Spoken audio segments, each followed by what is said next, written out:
Showtime. It's about that time. Let's go. You're right where you need to be. This is GCOM Radio. Hardest radio station on the planet. Yeah. Powered by Lyfeblood.com. We certified. And hosted by Nova Phoenix. Give them that flavor.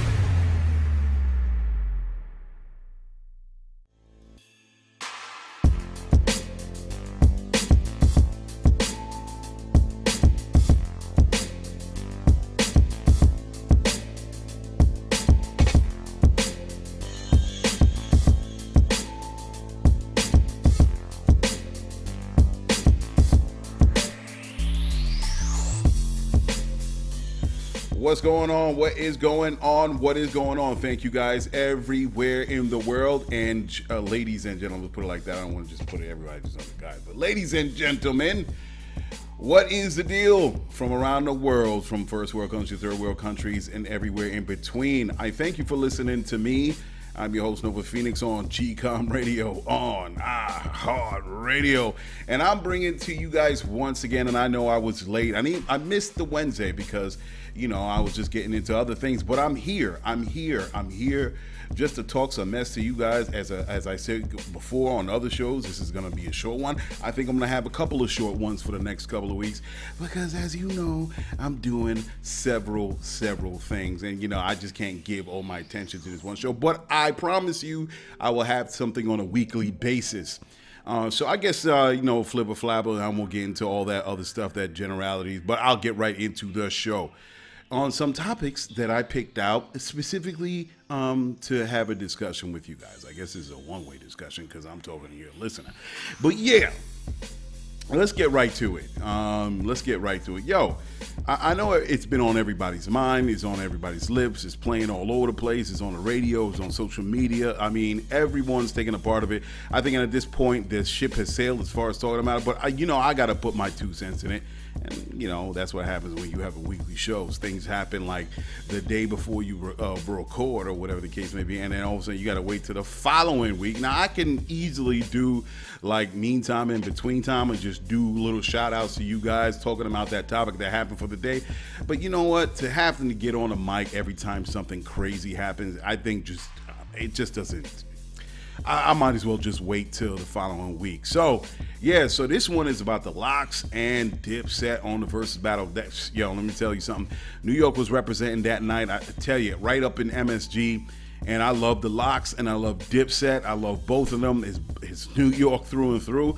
But we all know what happened. The Lox put the clinic on Dipset. You know what I mean? With Jada and Styles P and Sheik Louch all coming with their guns, they lyrical guns, and they just doing their thing on that stage. And of course, Dipset with Cam Jewels and Jim Jones, they did their thing too. But they was in that Harlem swag mode, and I don't think they were pretty prepared for what was unleashed on them that night. So, I thoroughly enjoyed myself. I had to do like a record, editing on the show. And I was like, whatever. And I was planning to do some editing the show, but then I was like, nah, I cannot miss this, or I can't go halfway and try to listen to it and do the show at the same time. So I had to tune in 100%. Let me tell you, New York showed the world what a lyricist is. And it's specifically, of course, you wanna shout out Jada Kiss. My man is always coming with the bars. And he was coming with the darts, the lyrical darts. He was just letting them off. Letting them off, especially when he was doing that like semi-freestyle. And let me tell you, man, New York showed what a lyricist is. Now, I don't have no problems with the artists today. The new age artists gonna be like, oh, it's not about lyrics, it's about the vibe, it's about the energy. I respect all vibes, all energies, all different ways that hip hop can express itself, especially now. So I don't want to be some kind of a hater and be like, nah, it's not like the 90s. I'm not gonna get like that, because of course music evolves, music grows, music metamorphoses, goes through its metamorphosis. Like, that's just what it is, man. That's the nature of everything. Everything is going to change. Nothing stays the same. So I do appreciate the music that's out right now. However, you do have trash finding its way onto the radio airwaves. And sometimes I turn on the radio, and because of the fact that a certain sound is trendy, all of a sudden everyone that's doing that sound wants to do that same sound. I tell you, and then it's just trash. And you know, my guy actually said it. Not Trey Songz. I'm not thinking of Trey Songz. I forgot the dude's name, but he was flipping and talking about how, you know, goddamn, do something else. But you know, I don't have a problem with the artists today, but there's certain songs that I hear and I'm like, how did this get on the radio? I mean, come on. I mean, how? I mean, you got to care for the craft, man. You got to care for the craft, and you have to sift through the garbage. And I think New York definitely represented by saying, okay, you got to put your all into this, whether you're on stage, whether you're writing lyrics, and you know, you got to care about the culture. You got to care about the music. You have to protect it artistically. I mean, test the waters, be different. I mean, like, think of the music groups in the past, like George Clinton and the Parliament Funkadelics, Bootsy Collins, the house energy, all different types of music that really explore different ways to express itself rhythmically. I think that's what hip hop needs. And I love where hip hop was in the 80s and 90s. But as we all know, things must grow, things must change. And I think New York definitely said, all right, listen, we gonna push this garbage over, and just because everybody's listening to you and you're the hot thing of the moment, that doesn't mean you have lasting power. And I think it should be a healthy blend, a balance of lyrics, presentation, how you look, how your swag, and everything. And like, one group that I really do dig is Earth Gang. Earth Gang from out of ATL. They really have it, and I see that. And it's early right now, but I like what I'm hearing. But there's a lot of people that should not be on the radio. People shouldn't be talking about these people. Now, I know they're still pay for play. Let's not get it twisted. There was a big thing. It was the gossip, and it was the thing of the moment about pay for play, and record labels is paying these radio stations or people on the radio just to have their music, their artists played. Nah, man, it's still live and well, and this is why you get the trash on here. Now, the other thing that I did realize watching the Lox versus Dipset on Verzuz is hip hop is multi-generational, man, and I witnessed that, and I appreciate where hip hop is at now. And Jamel Hill, she definitely said it. She mentioned it. She tweeted it, that hip hop is multi-generational, and you know, it's time that we start building a space where we can all recognize our contributions, our creativity, our vision, our ideals, and we have to build it around hip hop. We should have to be able to care for the culture, care for the music, and if we want to make sure that it retains its authenticity and its ability to grow and see where it can be potentially, we have to make sure that we surround ourselves around the music, and the music surrounds itself around us, and we have to take care of each and every one of us. And I'm hoping that we can move past what it is today, and we can have people that are responsible, the people that are empowered can allow this music to be what it is and to explore it, man, and then see where it goes. And sometimes there are certain things that's going to work and it's not going to work, but let's not get caught up in the cookie cutter. But that's the music business is playing itself, where you have people being cookie cutter. So yeah, man, that's what's up. The other thing that I saw a couple of weeks ago, and I didn't even talk about it, a couple of weeks ago, this guy I got in touch with, I'm not going to say no names, a guy I got in touch with, good dude, I met him, I knew him from years ago, and we reconnected. He reached out to me, and we was chopping it up, and you know, the brother is he's in Hawaii now, but he's coming back to the United States to do his thing. And he put me onto this thing. He's like, do you know about cryptocurrency? I'm like, yeah, I know a little bit about it. Not him not knowing what I'm doing here with Lyfeblood. So he put me onto this thing where it was like, hey, get on this call. You know, you can make some money quick, $2,000. Who doesn't want to make $2,000 a week? And, you know, of course, I'm naturally going to be curious about what this is, especially if you're talking about something that's as forward-thinking as cryptocurrency, the idea of blockchain and everything that we do know about it. So I'm like, sure, I'll get on it. And I told him about the business. I said, I'm in the same line and I plan to do certain things as well. So he hooked me up with these people, and it was a Zoom call, and there were several people on this call. It was this company, and it was explained by the speaker. It was actually two guys. And the first guy, he was sitting in his car. I guess he was coming home from work or something like that. But he had the main guy kind of talk what this company was about. It was called Hypertech Group, Hyper Fund. And it's basically everything that's surrounding around blockchain and cryptocurrency, and how we can live a decentralized life in this new digital economy, and a lot of the things were similar to where I wanted to go. So of course it piqued my curiosity a little bit more. So they got into what the company was about, the technologies and methodologies that they were going to use for blockchain and cryptocurrency. And I was like, oh wow, it's kind of similar to what I'm doing. Hey man, it is what it is. But here, and that's why I'm speaking about this now. Be very careful. Be very careful. And already my antennas went up because of how it went down. So basically they're talking about, okay, cryptocurrency, as I said, where you're going to put your money, where it can go, the many different varieties of directions that your money can be placed. Of course, is everything that you know about cryptocurrency.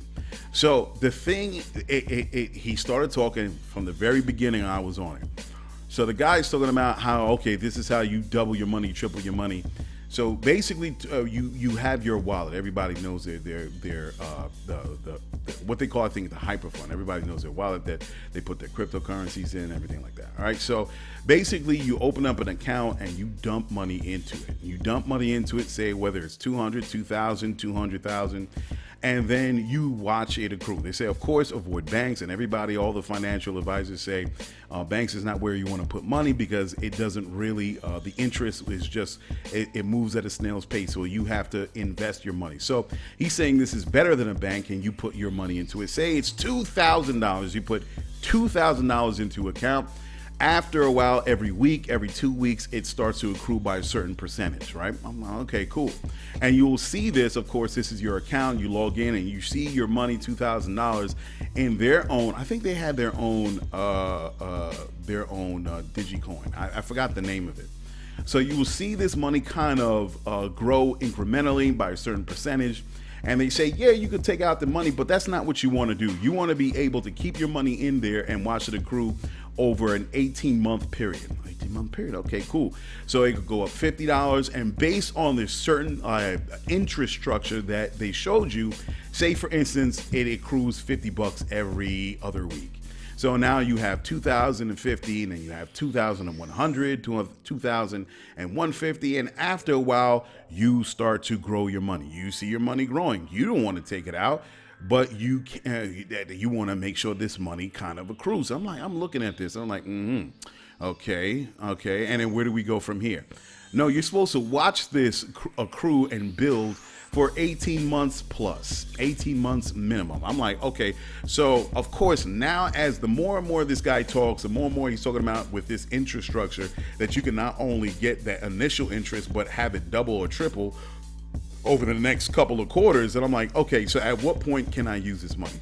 So then they lay out this spiel, and of course now I'm starting to smell scam here. You know, I'm starting to smell, as everybody knows what we've been through, I'm starting to smell a pyramid scheme, a Ponzi scheme. So I'm like, wait a second. So what happens to my money? So I'm just supposed to open up this account, stare at this digital money now, this account that's set up, and I'm just supposed to see it watch. So at what point can I benefit from my money accruing? Can I take it out? No, you're not supposed to do that, because you don't want to do that, because you want to make more money by keeping it in there. So now he opens up to the floor asking people questions, and of course me and my big mouth, I open my mouth and I'm like, how does this become transactional? How does this, and I said at the beginning, it all smelled good, how the company is, like I said, it's Hypertech Group, the owners, and how you're going to take, where you're going to take this, and with your digital wallet, and all these different ways where it can translate into something that we live in a DeFi economy. I'm with it. I'm so with it, right? But then at the very end, how do I get my money? They couldn't answer the question. So of course the main guy that was in his car was like, well, we'll call you later. Let's get in contact. Let me get your contact information. We could talk about it. You could definitely take your money. I'm like, okay. So nothing. I didn't hear nothing back from this guy. Nothing. He didn't reach out to me. He didn't do anything. Nothing.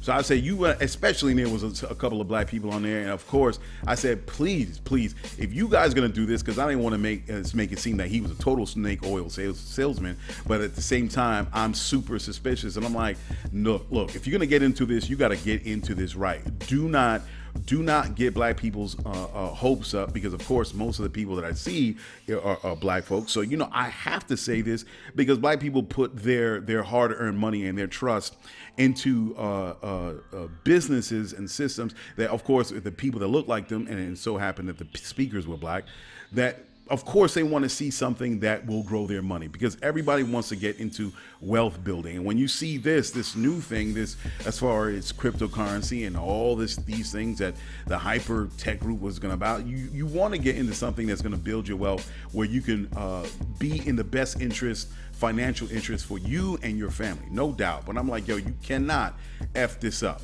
You cannot F this up, especially what you're doing. And of course, I'm like, you go ahead. I didn't say it was a Ponzi scheme. I just said, hey, man, you can't F this. If this is the road you're going down, don't F this up. Because of course, when people put their money into it and they can't get it out, that's when you mess up the game. Not just in this one situation with this company, Hypertech Group, but now you have people that have been soured and they don't want to be a part of anything anymore because their money has been taken out. You think, okay, how do they get your money? And I'm thinking about how you get your money is if it's accruing. 3 months, 6 months, 1 year, 1.5 years, 18 months, whatever the case may be. And I'm like, I'm thinking about this. I'm like, oh, the scam is not your money that's in this account as it grows, and you can get the scam. They get you at the very beginning, because that's what he says. The guy says, oh, I was speaking to one person. I was telling him how this business goes. And then, the guy was totally sold. So I think he's just going to put $1,000 into it. But this guy wanted to put $100,000. Dun, dun, dun.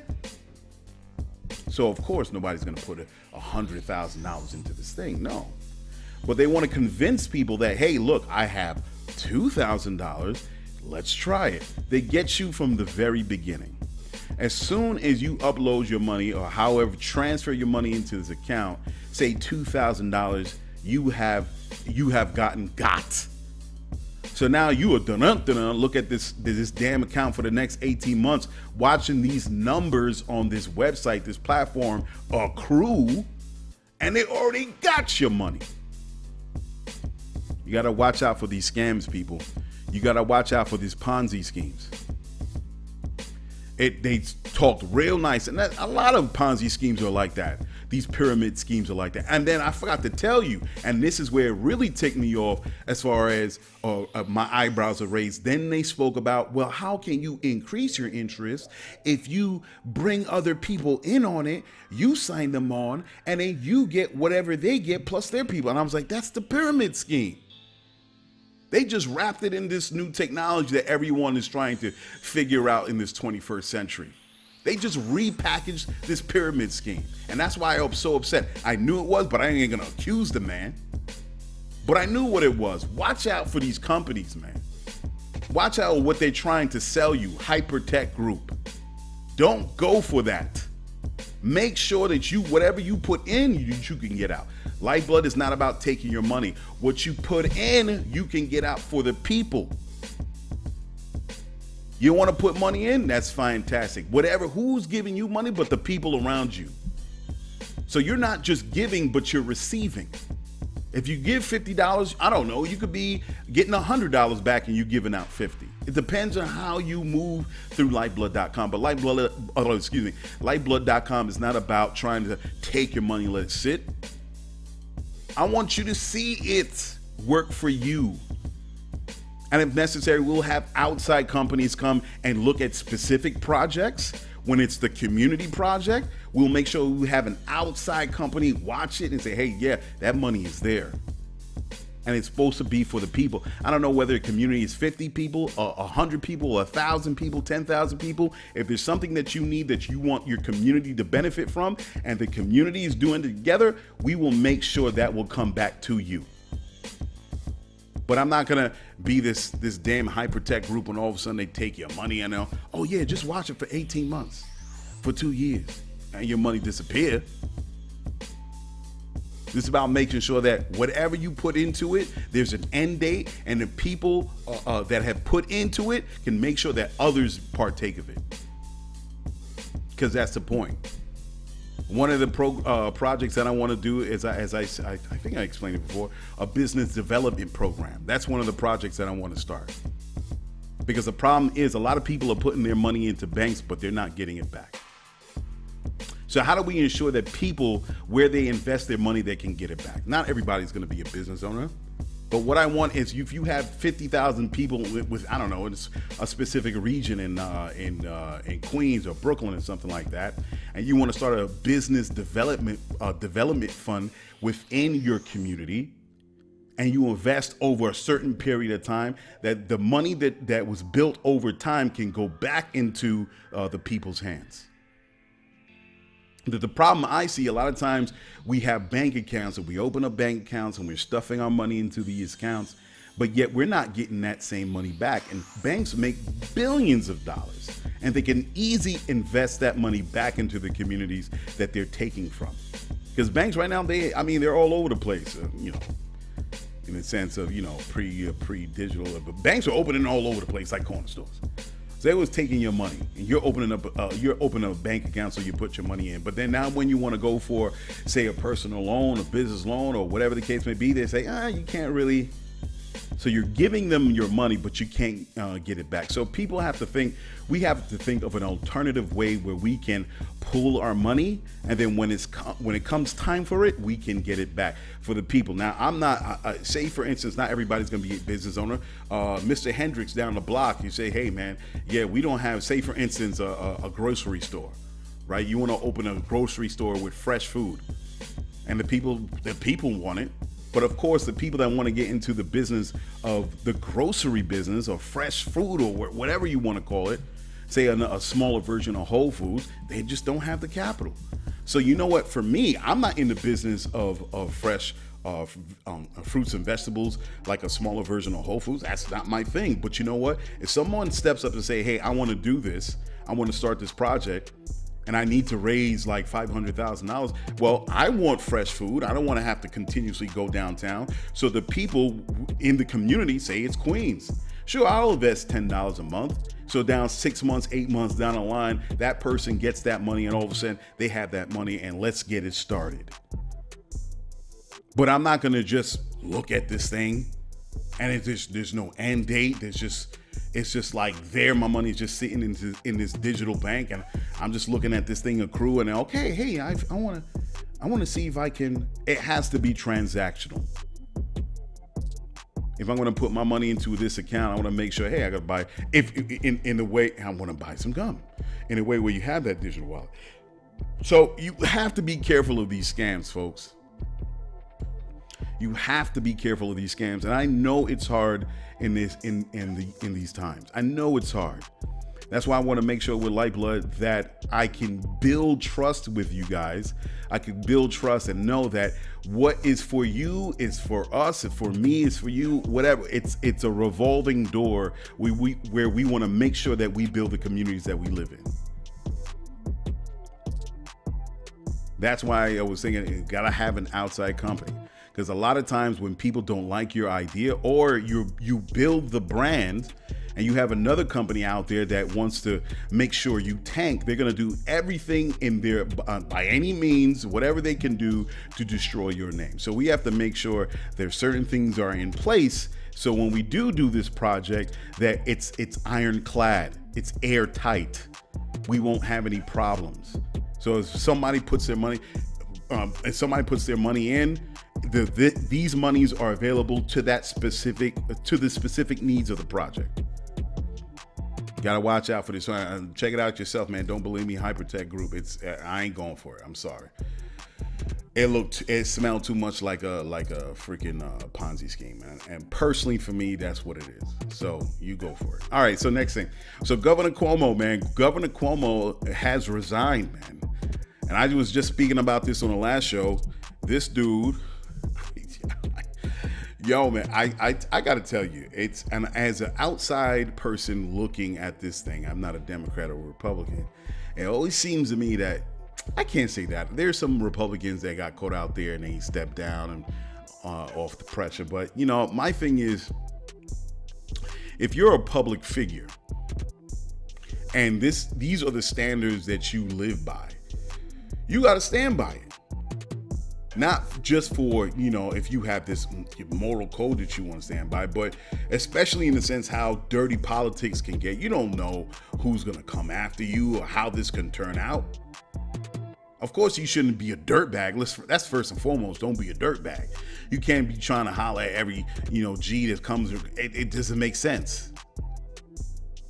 So now all of a sudden, this dude, and mind you, I didn't have a big problem with Governor Cuomo. Of course, there could be little things here and there that I would love to sit across the table with him and say, now you could have done it this way as governor of New York. But overall, he wasn't that terrible. And I think he did a pretty good job with this COVID and New York City.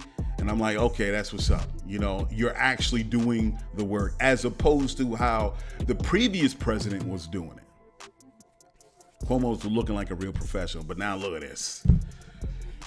Man, listen, dude, come on, man. And it's like, I don't know. It's like, people, I think it's a little bit of based on some power, based on, recognition, fame, and money.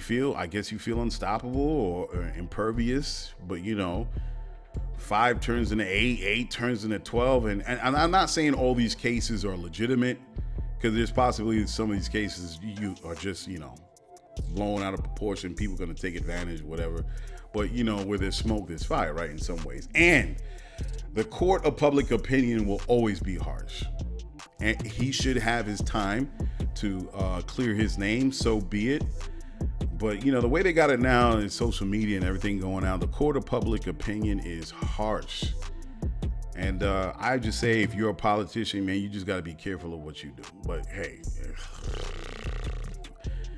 whatever. So we have a woman governor there was a lieutenant governor. She's taking, I don't even know her name. I forgot her name. I was reading it up today. And now she's going to be, and I see the reason why I don't like these situations, lieutenant governor in New York, the reason why Kathy Hochul, the reason why that I have a problem when situations happen like this, because there could have been a plan for the next 6 months to do certain things, Governor Cuomo, but now that this got derailed and you have the lieutenant governor going to take his position, I don't know her politic. Kathy Hochul could be a Republican disguised as a Democrat. And all those things that probably, even if Governor Cuomo didn't move on, he was just kind of just staying off of it. Now you have this woman gonna take that seat, and she could be totally opposite and do on 180. So she could be worse. Who knows? A lot of people praising her being the first woman, but you know how I talk here. I don't care about if you're the first or whatever. I don't care about the first. I want to. What are you gonna do? And I don't know. We'll see how this goes. But, Governor Cuomo's political career is over. But, I'm not sweating it too much. He got money. He'll figure out where he's going to be, work for a big corporation or something like that. He'll be fine. Speaking of Governor DeSantis, man, I swear, and this is what I hate politics, because everything is politicized, and I know the motivations behind it. So Governor DeSantis is saying he doesn't want people wearing masks, or kids to be wearing masks in school. It's a shit show. Republicans are literally burning the building down with their asinine, politicized dung heap holding hole that they call a mouth. He doesn't want kids to wear masks. And he says if the kids wear masks, he's going to penalize school superintendent. What? And I just read they were saying the schools, they don't care what he's saying. The kids are going to be wearing masks. But this is how they politicize things. And there are certain motivations. Of course, they feel sore for losing. Of course, they wanted to disrupt and in any way possible the Biden administration. So it looks good for them in 2022.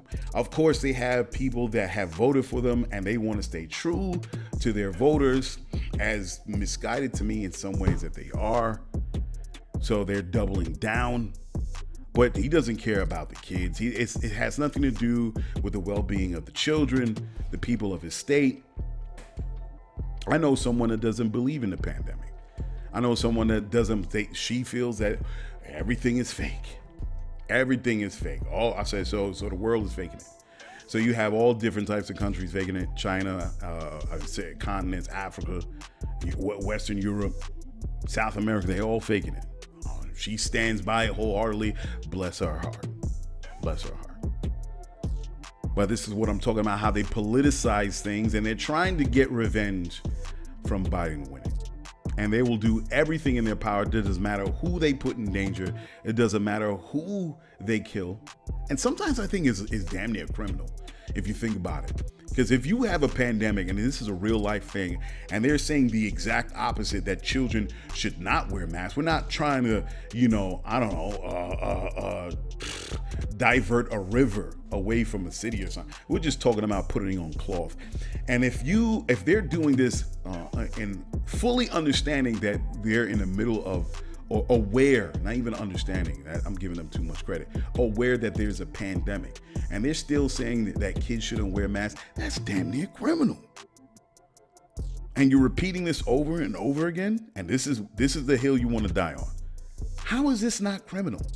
And if you have kids that have died, that have come down, or kids that have grandmothers, grandfathers, or aunts, or whatever like that, come home, bring it to their family members, and have died because they listened to you, Governor DeSantis. How is this not criminal? How can you not have charges brought up against you for being irresponsible in that seat as governor? I don't know. I think so. Don't you think? If there is mustard gas in a building, and I know there's mustard gas, or there's raw sewage gas, hydrogen sulfide that's coming up from this particular building or house. And I'm telling people, I know, and people are telling me, yes, it's hydrogen sulfide, it could kill people. And I know this as governor, but I'm going to say nah, because other people are saying otherwise. No, guys, you could go right into that building. Sure, no problem. You could do what you got to do in your house. You can eat, you can take a shower, you can exercise, all that. And knowing damn well they're going to be inhaling this hydrogen sulfide gas that can kill them instantaneously. And they go in there and they die. Am I not responsible? Isn't that criminal? Shouldn't criminal charges be brought against me? I think so. But hey, what are you gonna do? What are you gonna do? Let's see how this goes. But yeah, straight dirtbag, man. Politicizing is straight dirtbag. Next thing, Elon Musk, man, he's continuing to build his Starship, and it's looking good.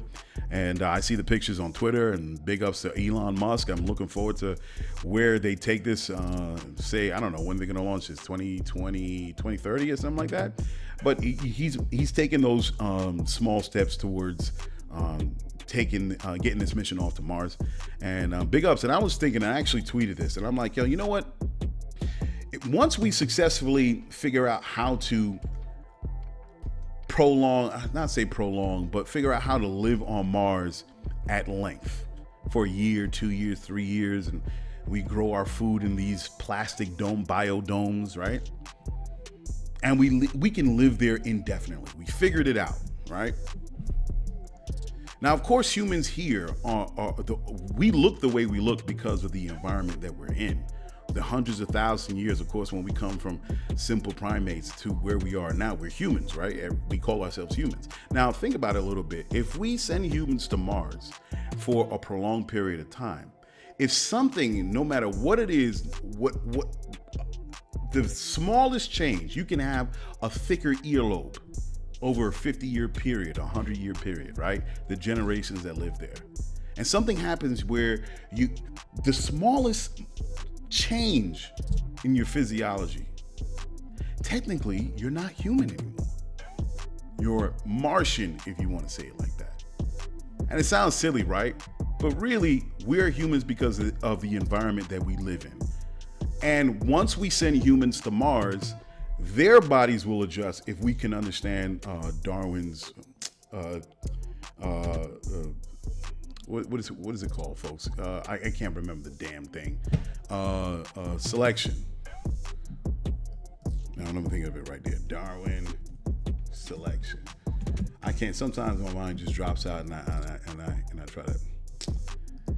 Theory of evolution. There you go. Darwin's theory of evolution, or whatever it's called. You know what I'm talking about. Of course, animals start to change and adapt to their environment, whether it's cold, hot, dry, it's full of water. Animals, after a while, change from one generation to the next. That's why you have insects that look like flowers. That's why you have, say, octopuses that can change their color of their skin and to any color of their environment, surrounding environment. Yes, these are things that are unique to Earth. Now, that happens to us too. We're animals too. So once we get on Mars, so whatever changes that happens to us over the course of the period while we're there, technically we're no longer human. And it's just a thought that I was thinking about, because we are heading to it. We're going to be a multi-planetary species, if you call it that. And we're going to go to other planets and, not just Mars, but other planets with different atmospheres and conditions. And it's just a wild thing to think about, man. So we could leave a bunch of humans, about 1,000 on one planet, and 1,000 years from that point, those people that live there are going to look different. So, yeah, that's crazy. All right, so last thing before I get out of here, and I just wanted to say this. I say take a damn shower. Take a damn shower, folks. Please tell me you take a shower. Because now we got this thing going around where all these celebrities, various celebrities, Jake Gyllenhaal, Ashton Kutcher, Brad Pitt, that Brad Pitt, the dude, the guy, the dude that the ladies love and the dudes that they want to be this dude, Brad Pitt, coming out saying they don't take showers, man. Jake Gyllenhaal is saying that he's finding it more and more,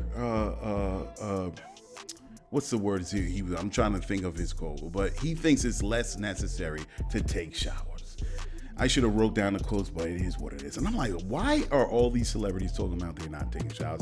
And it makes me think, I'm like, oh, hold on a second. So you sweating all day, and then Jake Gyllenhaal, one of them saying they splash water on their face, and Ashton Kutcher said this with Mila Kunis, his wife, that if, they just splash water and that's it. And I think they said they kind of like go over their private parts, but if they see dirt, that's when they really need to take a shower. And with their kids, it's the same thing. If they see dirt on the kids, that's when they're gonna give this kid a bath. Now, what the hell? Yo, what's going on? What is the deal? All right, I thought we were past this. This is something that happens back in the Roman age. In the dark ages of the knights and the monarchy. What are we doing in the 21st century where people are coming out and they think showers are not necessary? Let me tell you something. I take my goddamn showers.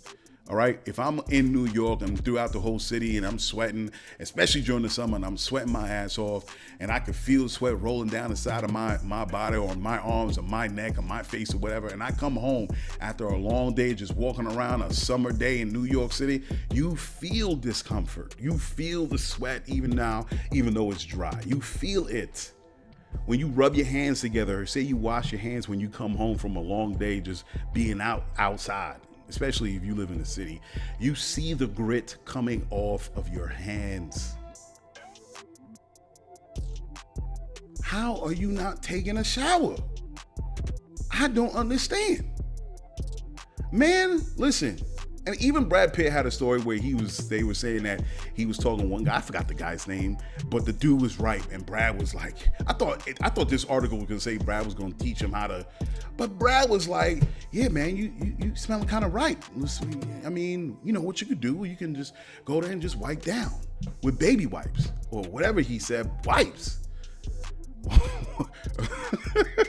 Wipes, what we talking about? Take a shower, man. Yo, go get a washcloth, go in the shower, get a good lather up of that soap you use. I don't know, whichever that you feel most comfortable with. Get a good lather up, and you wipe your neck, you wipe behind your ears, you wipe between your toes, between your fingers. Get in the ass crack. Because everybody has those days when they home, right? They not going nowhere. They not going outside. They don't take no showers. You know how you smell after the third day. And you like, damn, all right, I got to wash that ass crack. And fellas, wash the balls, okay? Wash all up in there. Get a good massage going, right? Up, under, over the shaft, in between the shaft and the balls. Get it real clean. There's no reason why you should not be taking a shower. I don't give a damn, especially if you around people. Take a goddamn shower. I get up in the morning, I take a shower. I go out throughout the day. I go to the gym. I take a shower after the gym. Sometimes I take a shower before I go to the gym. You know why? Because you're funky, man. And you can tell the people at the gym when they didn't take a shower as opposed to those that are clean. There's the sweat smell, and there's, damn, bro, you ain't take a shower for 2 days and you thought you could get away with it coming to the gym. Wash your ass, man. I can't believe this. So please, people, take this as some raw, solid advice. Please take a shower every day. If it's winter and it's cool and you're not sweating, you want to go to the corner store, all right, cool, I understand. I get it. You just want to run out and get your bag of chips and your laundry detergent and all that stuff. I get it. But if by the third or fourth day you going outside, take a goddamn shower with soap, please. There should be no excuse why you shouldn't be taking a shower. And that goes for your children too. All right? You wash your ass and you wash the ass of your children. Now, I'm not saying nothing about people's parental upbringing, their skill, but let me tell you, if you're not keeping your kids clean, you don't love your children. Okay? If that baby you picking up 2 years old is smelling rank and you don't love your children, I'm sorry, I got to say it. All right, folks, I'm done. I'm finished ranting. So I'm thank you for listening to me. I appreciate it. I'm getting out of here. I'm sorry for not giving to you guys as on the schedule, but you know what it is. Hopefully I can have news for you in the next week. I'm trying to situate everything around here and get this right. Looking at different places, talking to different people, a lot of different people, and I'm trying to align the moons and stars with this thing coming in this fall. So bear with me. And check out the show when you guys get a chance. So I appreciate you listening to me. I'll see you guys next week. All right? So I'm out of here. Bye. Check it. You just listened to GCOM Radio, powered by Lyfeblood.com. For the global community. We worldwide, baby. See you in the next go-round. From right here to your town. We out.